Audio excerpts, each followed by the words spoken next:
Well, New Japan Pro Wrestling continues with day 7th in the G1 Climax tournament with some A block action.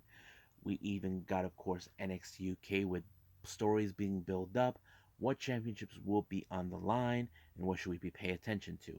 Also, Impact Wrestling is now getting ready for upcoming events, not other than Bound for Glory, but we also got Knockouts Knockdown, which is going to be one heck of a show with all the knockouts involved, and also going to review a past event by Yoshi Promotion, Tokyo Joshi Pro Wrestling, called Additional Attack. This took place back in June, but also going to throw in some news updates that are exciting news to share for all of you.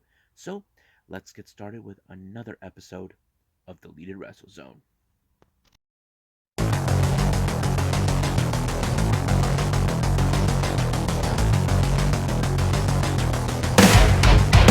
Are you ready?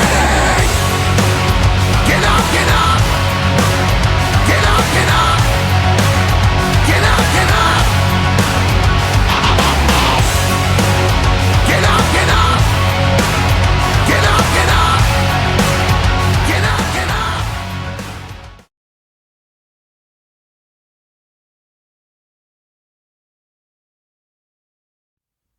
Welcome everybody to Deleted Wrestle Zone, all things that it's pro wrestling with AEW, NXT, New Japan Pro Wrestling, Impact Wrestling, the National Wrestling Alliance, various promotions, wrestlers, matches, and championships. I am your host, J Rod here. So, let's begin with New Japan Pro Wrestling with the G1 Climax 31 with Day 7, nothing more than A block action.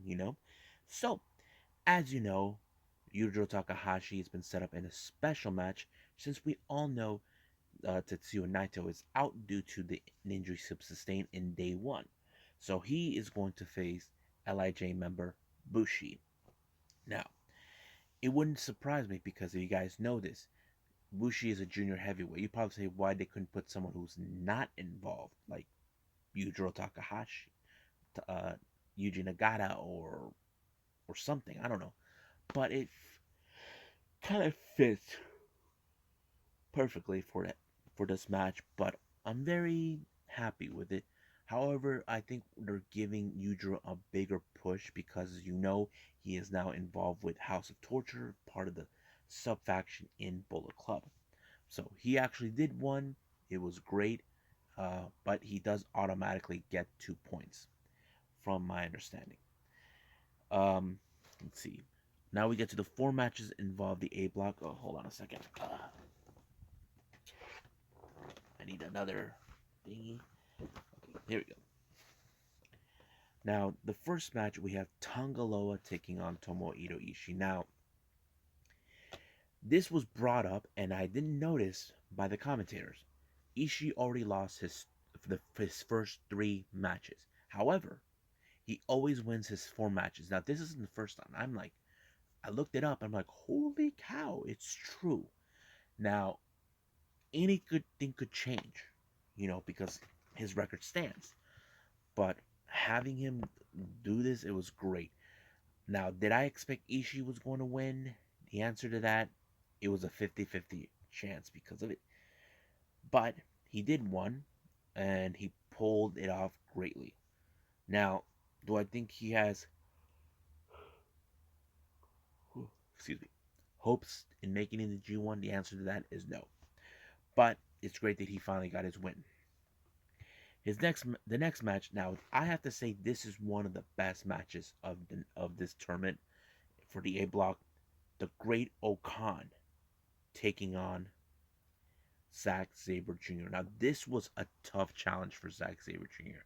He has challenged people to get in his face, but the Great Okan was no exception. He was one guy that we definitely had to pay attention. In this tournament, both men were undefeated. Now, the real question is, can Great Okan beat Zack Sabre Jr. to end his undefeated streak? Or Zack Sabre Jr. is going to do the same thing? And it was Zack Sabre Jr. that pulled it off with an amazing submission, forcing Great Okan to tap out. Now, this would not surprise me What if Great Khan comes after him?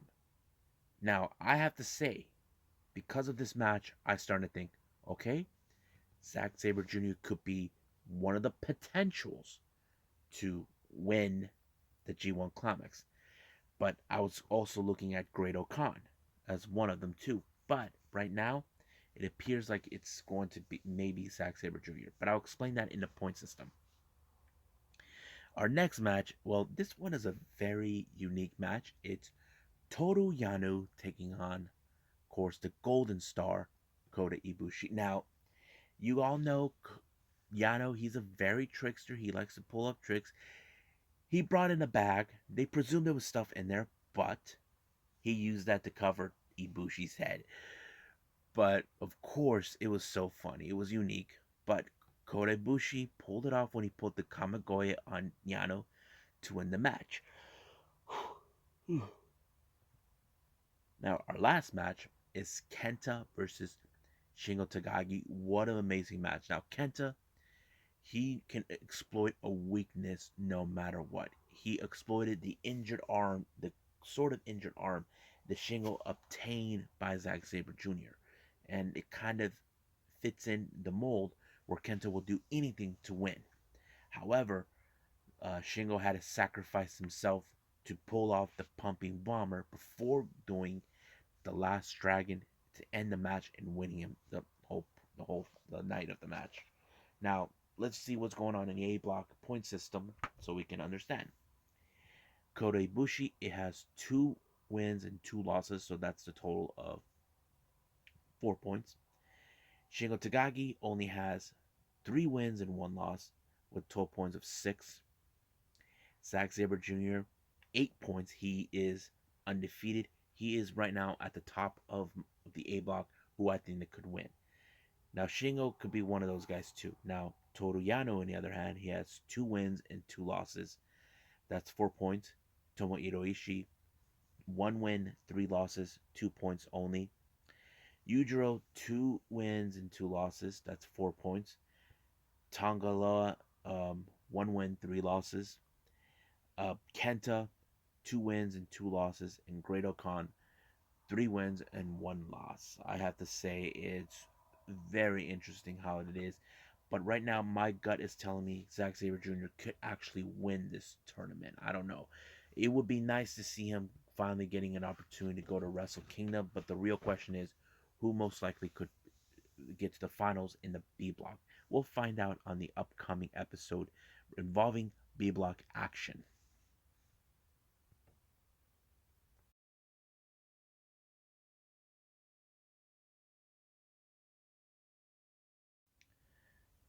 Alrighty, so we got NXT UK. Not much is being built up yet, but some storylines are being built up, and maybe future matches with title matches will be on the line somewhere.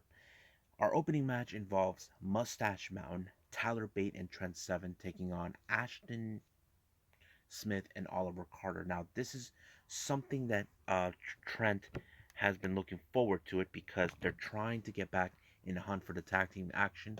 As you know, Tyler Bate is observing who will be the lucky competitor to challenge him for the NXT UK Heritage Cup.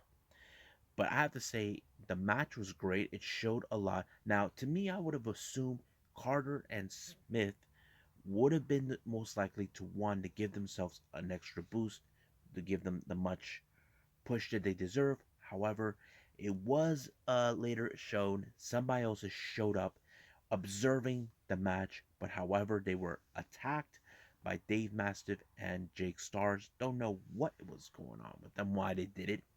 But however, the match ended in the favor of Mustache Mountain, calling it a great victory and possibly most likely could go after the NXT UK tag team titles. But Dave Mastiff and Jake Stars mentioned as soon as the break happened that they felt Sanbosa had no business being there, but they were cut off by Nina Samuels with her shenanigans, the Nina Samuels show. So that kind of throws in a little bit of what they're trying to do. Now, our next match, we have women's action. We have Danny Luna taking on Zaya Brookside. It was a good match. I did like how Danny Luna is being pushed up a little bit, But I think the storyline has been so told is Zia's Brookside. What if Davenport was right all along about her, that she is being overshadowed over the name? She hasn't been the same since Davenport beat her, but she took this loss very hard, no matter how it is. Now, do we see a sign that she could become a heel? Only time will tell. We'll give it a couple of weeks and see how that turns out. Now, speaking of the women's division, Ginny, who always comes out, the fashionistas, always insults those who she thinks are unworthy to be there. And this time she targeted Amelia McKenzie, who is Meiko Satomura's protege. Now, I think Ginny thinks that it's pathetic out of her to hang out with the NXT UK Women's Champion. However, those who don't know or do know, Amelia actually trained at Sendai Girls and did some shows with them. So basically, she can trust Mako in that scenario. So we'll see what happens when their match is ready to set. Now, Davenport has made headways. As you know, she's been suspended, but however, it looks like she is willing to cause major headaches. Now, Stevie Nicks has pleaded with Sid Scala to give her a chance to beat her. That way, they can teach her a lesson not to do what she just did. Sid Scala said he is going to take that in consideration, but the real question is, will it happen? Now, as you know, Sam Gradwell is sick and tired of people, how they talk about their things going on. He even say things about members of subculture. Mark Andrews showed up and whacked him with a skateboard. So basically, we are set to see a match in that. Now, our next match is Josh Morrell taking on the debut of Charlie Dempsey, who we all know he is the son of NXT General Manager William Regals. Now, they will not mention who he is, but it was an impressive match. I think the ending was great. Seeing how Charlie actually pulled off a very unusual submission move I never seen. He had the leg and the arm just bent in the back. I'm like, wow, that is some good stuff, and I can't wait to see what else he's going to throw in. Now, the match is set for the NXT UK Championship. We got the Spanish sensation A Kid, the challenger, taking on our champion Ilya Dragunov. They had some words of exchange for each other, but this is kind of interesting. But the real question is, A Kid tried to compare himself to Ilya Dragunov. There is no comparison, but all we can do is wait and see when that match is going to take place, which I'm excited to watch. Now, our main event is Gallus leader Joe Coffey taking on the Irish ace Jordan Devlin. I have to say, it was a very interesting match because Gallus, who are a bunch of guys who like to hang out, do whatever it takes. Jordan Devlin tried to beat Joe Coffey, but no luck. It was, of course, an amazing lariat that pulled off the victory for Joe Coffey to win the match. But do I think this is over? I don't know. We'll just wait and see when that day happens, and we got to pay attention on NXT UK more often.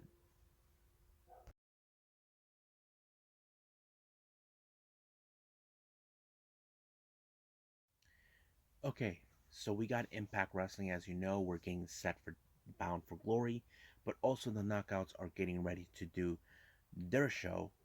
Of course, Knockouts Knockdown. There's a lot of things are happening in this particular show. It opened up with a triple threat match for the qualifying match of the X Division tournament. As you know, Josh Alexander's relinquished his X Division title for to apply option C for a chance of the Impact World title. Now, sorry about the movie, the camera. We already have the first qualifying match. We have Laredo Kid, the debut of Alex Zane, and of course Trey Miguel. Now, this was a pretty good match. I always been a big fan of the X Division back when Impact was known as TNA. But throughout this entire match, Matthew Renwald, the Drama King, was watching the video. Now, I was thinking, is he watching Trey Miguel, but it later was shown that he was actually looking at Laredo Kid. Now, I will get to that in a bit. But what a great match.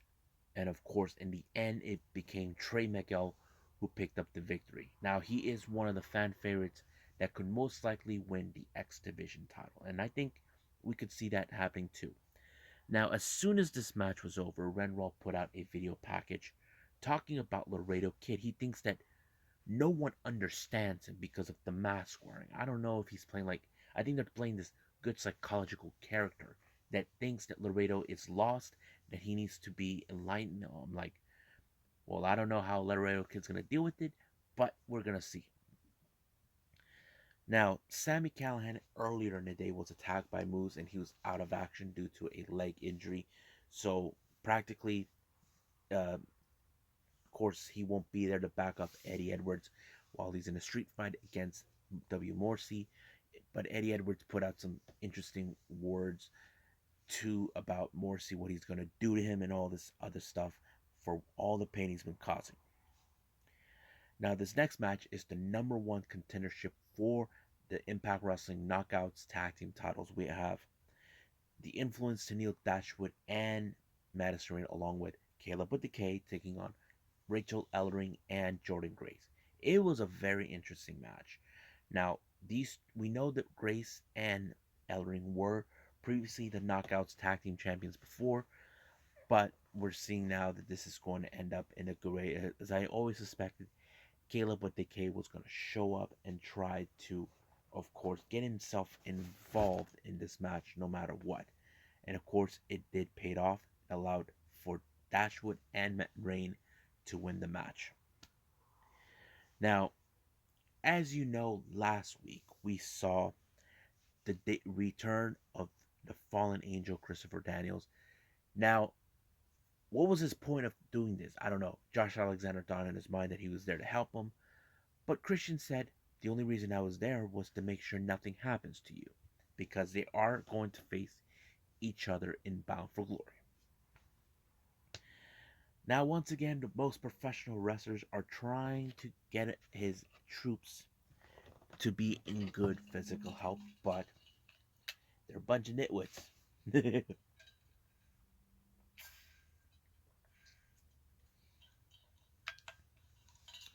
So basically, that is what's been happening down there.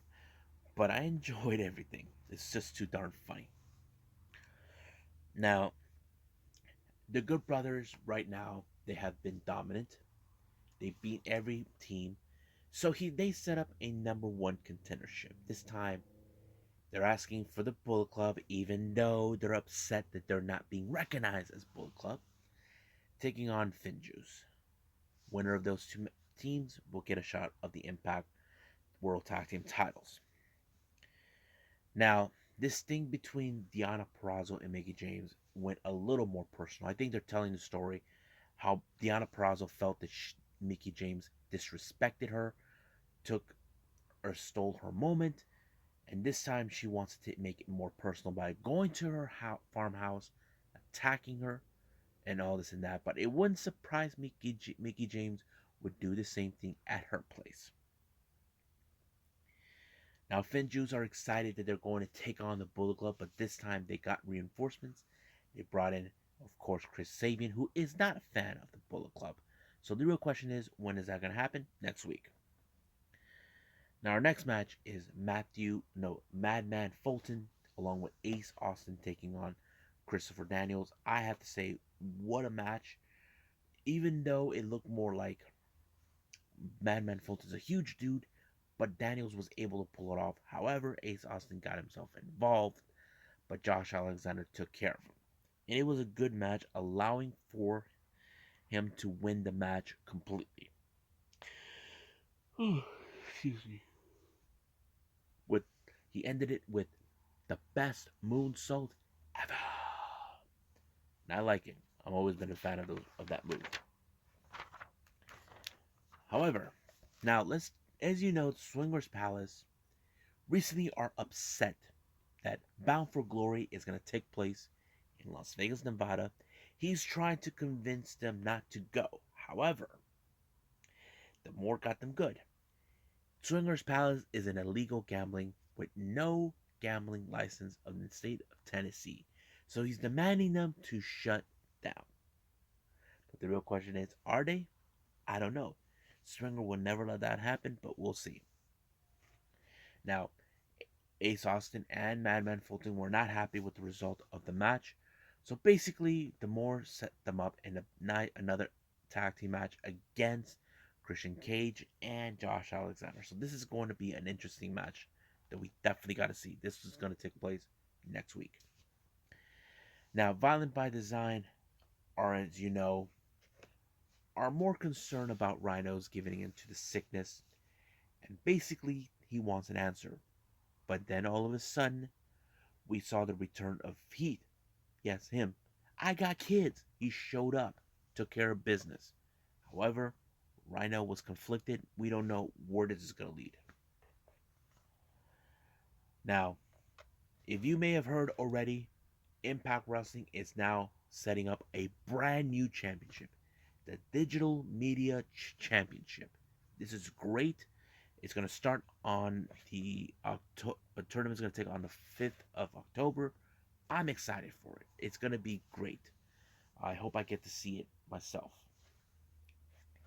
Now, our main event is the street fight between Morrissey and Eddie Edwards. I have to say, the match was insane, but the best part was Alicia came out to give him a helping hand, and even though she said, "Stop, stop," she grabbed the barbed wire chair and bam! He got him good. Not until Moose shows up, causing the victory to cut short. But WB Morrissey made Alicia watch as Moose annihilates Eddie Edwards. But do we think this is the end of it? No. However, we'll see what's going to take place. So let's move on with Tokyo Joshi Pro.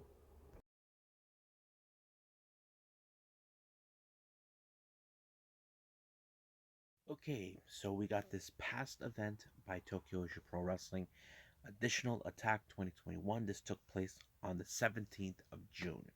Now, like I said, I'm behind on certain events, but I'll catch up for all of you.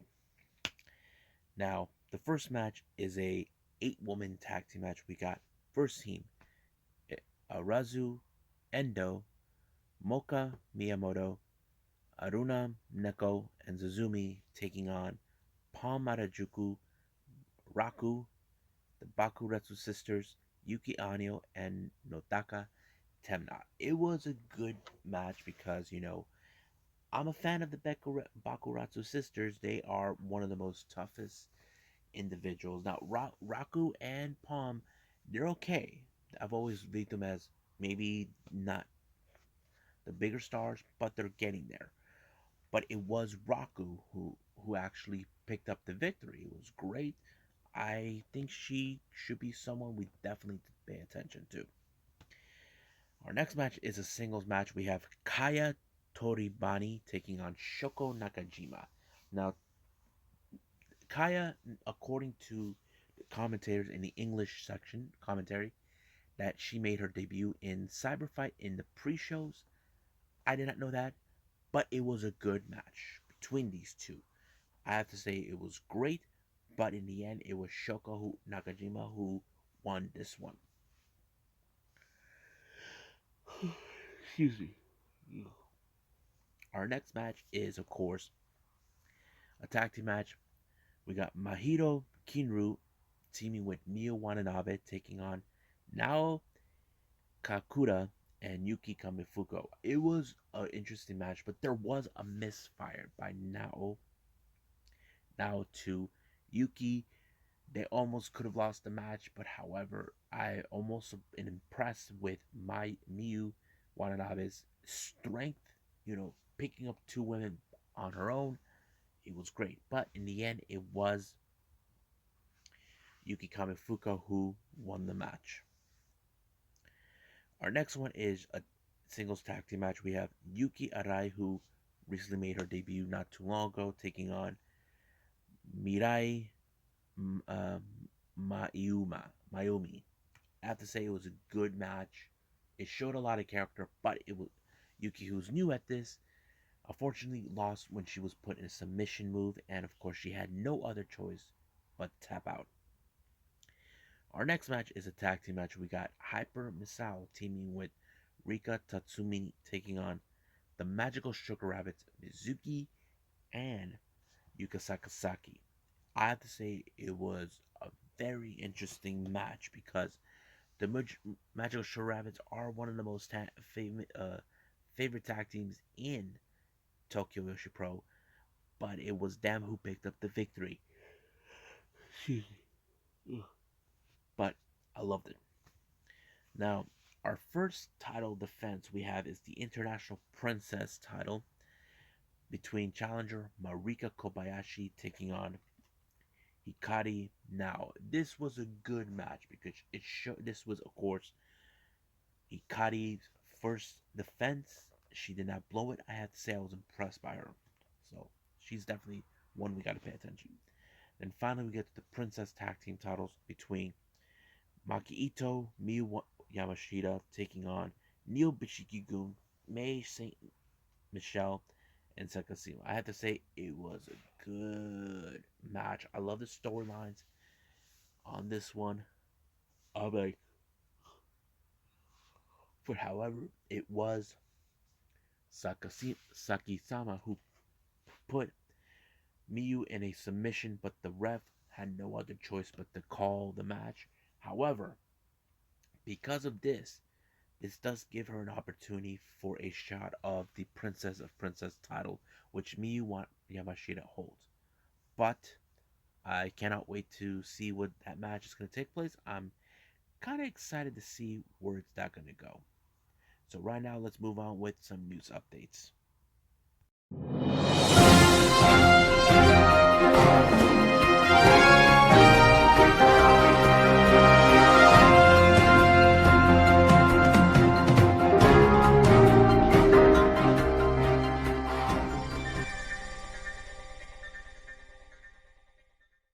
Okay, so welcome to the news updates. First things first, I want to say congratulations to Tony Storm and Juice Robinson on their engagement. Yes, folks, it was announced they are now engaged. Now you probably say, but wait a minute, is it Juice with New Japan and Tony with WWE? Yes, but they'll make it work. Don't worry. Now the next news. This is coming from Shanjiro Tagagi has announced that the Wrestle Universe, the website where you can watch, of course, all the Gan Pro, um, Pro Wrestling Noah, DDT, Tokyo Joshi Pro Wrestling, the entire month, the entire year of 2020, it's free.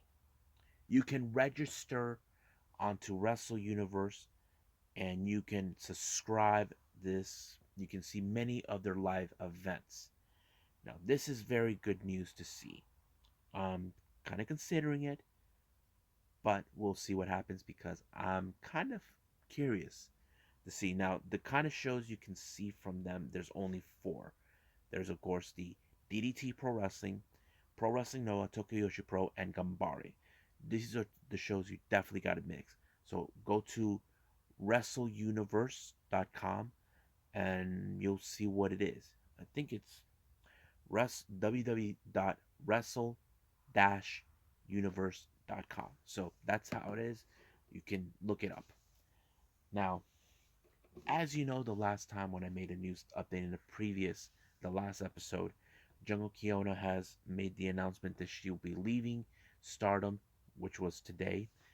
But here's the official statement that was later translated for all of us. Let me pull it up for all of you.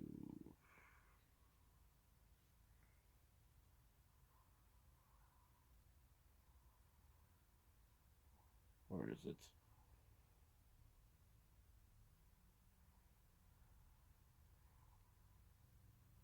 Oh, here it is. So this is what she put now that's been translated. Dear everyone, it's Jungle Kiona. It's been a while since I've seen you. I'm sorry for the sudden announcement about my departure from Stardom. As an official account has announced, I will be leaving Stardom where I have been wrestling for about 6 years. I have betrayed the feelings of everyone who had been looking forward to my return to stardom, Mayu, my rivals, and proteges.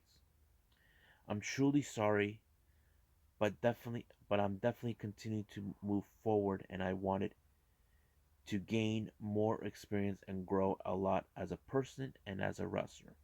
I've been trying to make a comeback in stardom, and this decision was unwavering.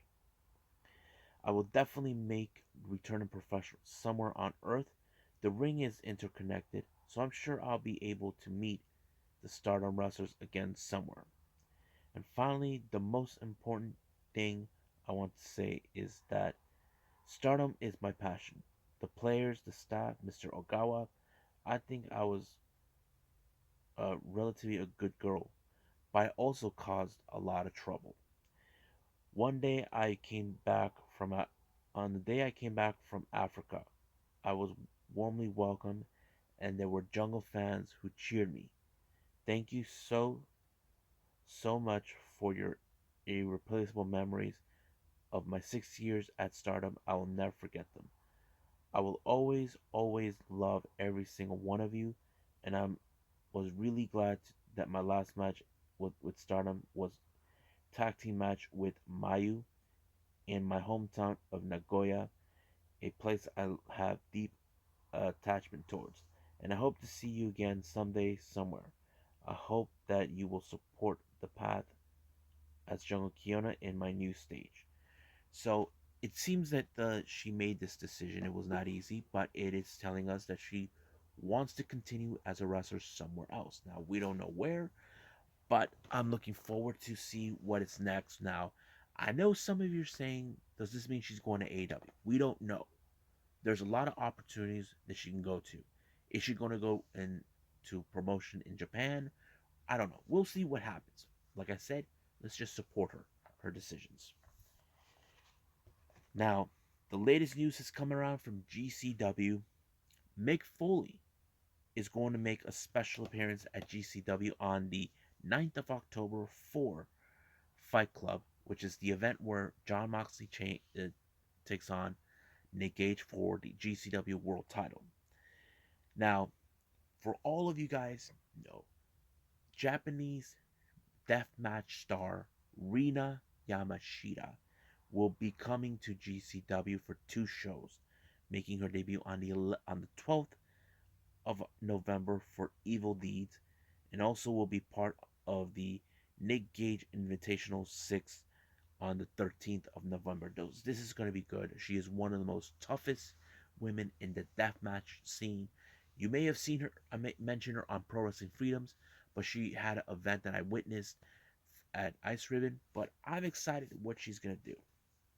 Now, speaking of women's division, we have MLW announced a women's featherweight match taking place on the 2nd of October, Fightland in Philadelphia. He's going to have Holiday, and Nicole Savoy, which I'm looking forward to it. I hope all of you guys do too. Well, I hope you guys enjoyed all these reviews and news updates that I always do for all of you guys to catch up what's going on in the professional wrestling world. Coming up, we got the mass-produced show in Choco Pro by Masahiro Takanashi. I Only Live Twice, which is his show. Excited to see it. We even got day 8 of the G1 Climax by New Japan with, I think, is going to be the B block action going on. We even got AEW Rampage, and of course, we have the 205 Live.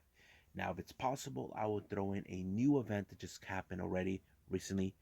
VXS, the Macalvile, whatever they call it. It's going to be one heck of a show to watch. But for now, I'll see you guys in the next DWZ time. Same DWZ channel. I must bid all of you adieu. So goodbye. Mwah. And have a nice day. Bang.